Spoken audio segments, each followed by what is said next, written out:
The war in the Gaza Strip has gone on for almost 15 months now, and the death toll continues to rise with every passing day. In just the last 24 hours, the Israeli bombings have killed 43 more Palestinians across the occupied Palestinian territory of Gaza. This includes 11 Palestinians who are sheltering in a tent encampment for displaced families. Now, this camp was in the Al-Mawasi district, which by the Israelis is a designated humanitarian safe zone for the civilians, but the Israelis bombed this humanitarian safe zone.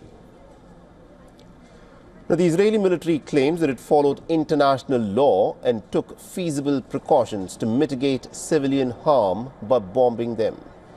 The Israeli military has accused Hamas of using built-up residential areas for cover, which Hamas has denied. And this, remember, was not a built-up residential area. This was a humanitarian refugee camp. The 6 other Palestinians were killed in another Israeli bombing on the Interior Ministry headquarters in Khan Yunis. The rescuers were seen clearing the rubble following the attack by the Israelis and also clearing away the damaged tents.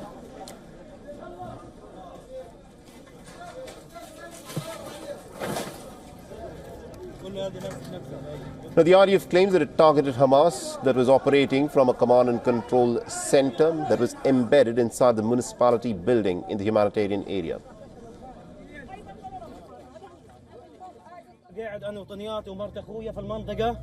I was sitting with the children and my brother's wife in the area when we suddenly saw something fall.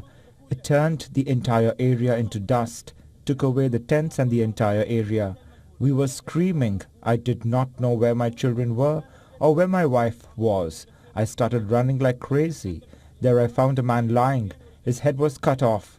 And here we found children thrown inside the tents and dead. Human flesh was scattered in the streets, hands and legs.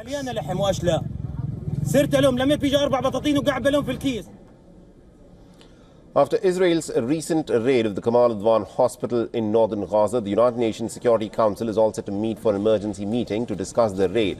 However, no practical implications are expected from the meeting. Now, Israel has said that it targeted the hospital after Hamas fighters once again began operating in and around the site. So as the attacks have intensified, the Israeli Prime Minister Netanyahu has authorized the Israeli negotiators to continue talks in Doha for a hostage deal. The indirect negotiations mediated by Qatar, Egypt and the United States have taken place in Doha in recent weeks, rekindling hope for a ceasefire and a hostage release agreement. But since then, the two sides have accused each other of blocking the deal yet again.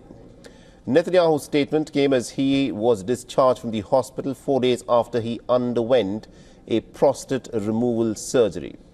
However, the Israeli military has continued to bomb what it describes are Hezbollah rocket launches in southern Lebanon, despite a fragile ceasefire in place. The truce took effect on the 27th of November and has been marked by mutual accusations of violations from both sides. Now, Israel insists that it is acting to remove any threat in accordance with the ceasefire understandings. In another update, the RDF further claims that it has downed another missile that was fired from Yemen. The military claims that it is looking into reports that the missile debris fell near the central city of Modin. The attack occurred early in the morning, waking millions of people and sending them scampering into the air raid shelters.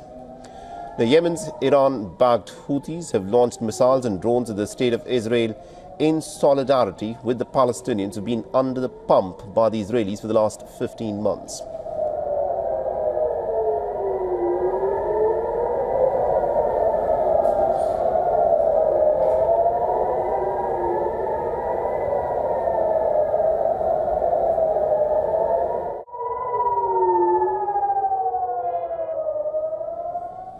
For all the latest news, download the WION app and subscribe to our YouTube channel.